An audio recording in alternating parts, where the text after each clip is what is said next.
ଶରତର ନାଁ କଣ? କେତେବେଳେ ଋତୁ ଅଛି ଏକ?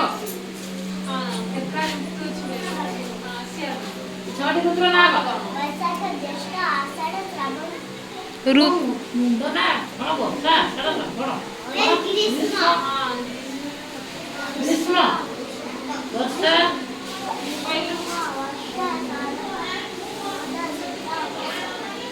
ଆଉ ଟିକେ ବଡ଼ ବାଡ଼ି କଣ ପାଟି କଣ ଖାଇ